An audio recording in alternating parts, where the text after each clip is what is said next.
I really believe that when we were fighting this war against terrorism in Syria,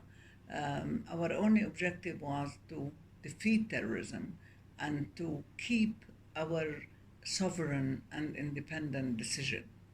And at the time when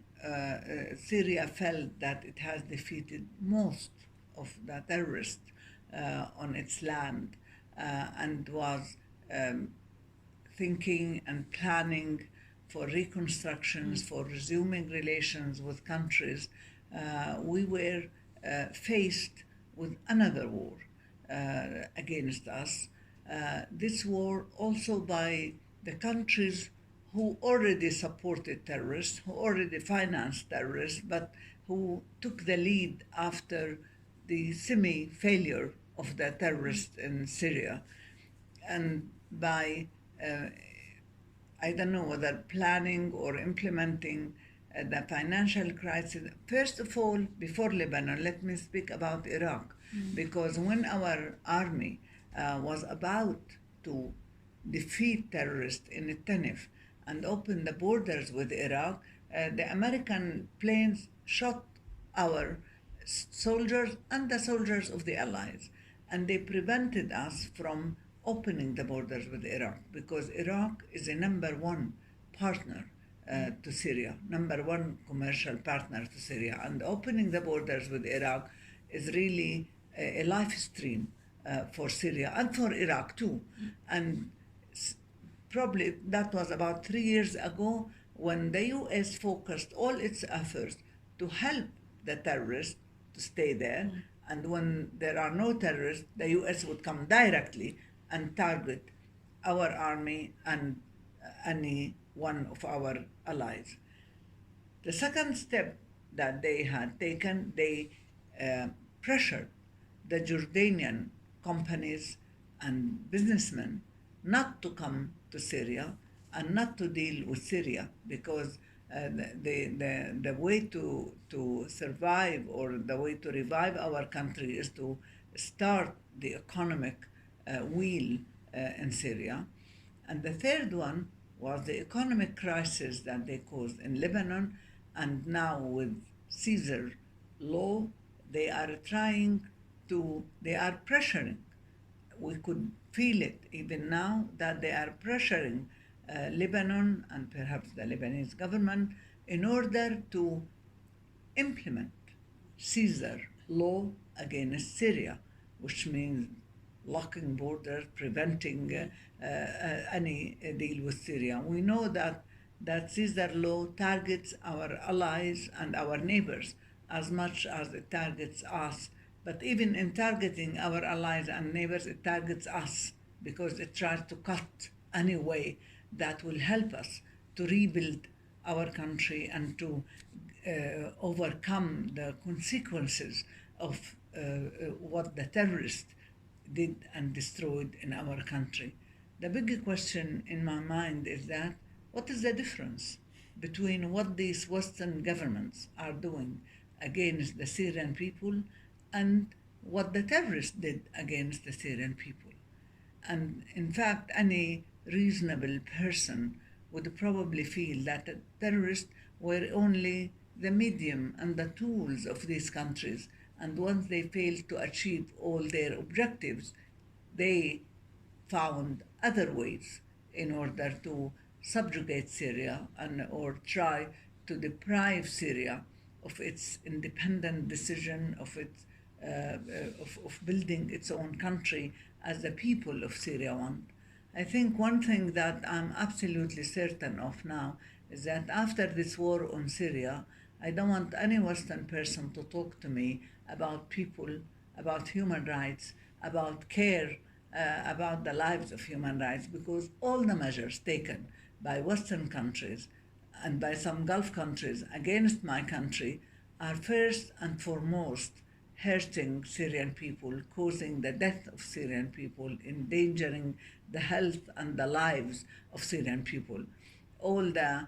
measures they are taking, which are unilateral, illegal measures, which have been renewed by the US and by the European Union, are measures against the Syrian people, specifically against the Syrian people, to try and undermine them, to try and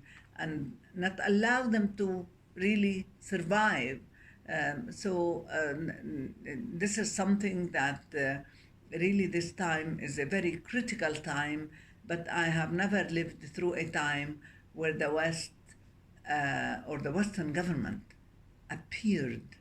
as governments who are only interested in looting our resources and in subjugating our will and in depriving us of our independent decision. I think all what they care about is to have satellite countries and people to follow their orders. They don't believe in people's rights in to live in integrity and to live their independent state and to build their own lives. My hope is that this crisis we are living is going to change the whole thing, and we are going to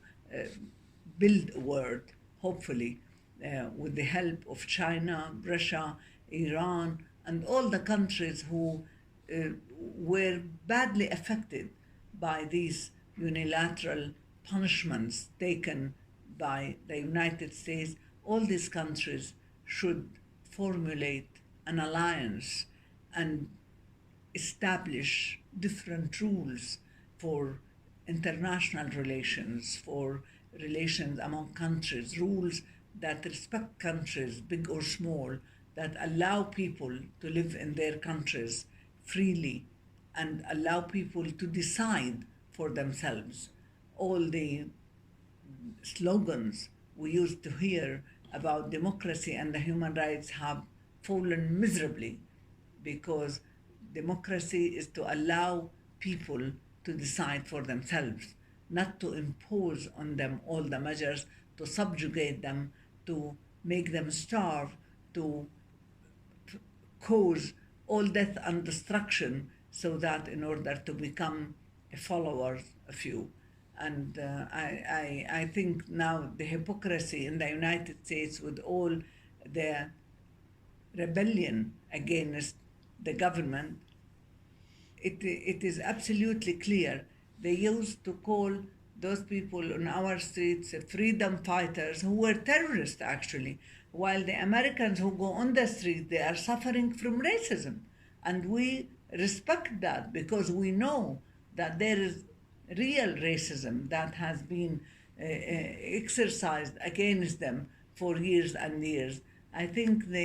things have reached a maximum that something is going to change in this world, and we hope that we will all help in order to change things to the benefit of humanity, to the benefit of all people, which ensures respect for people, integrity of people, poor or rich, big or small, white or black. That's the measure, that's the issue, that we have to live as real citizens of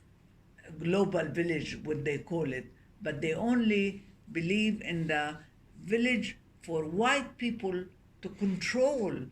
other people, North people to control South people, West people to control East people. This no longer is possible at all. And I hope that we are witnessing the end of it, painful as it is, but I hope we are going to build a very different world in which our children and the grandchildren would feel dignified, would feel happy, and would feel truly free.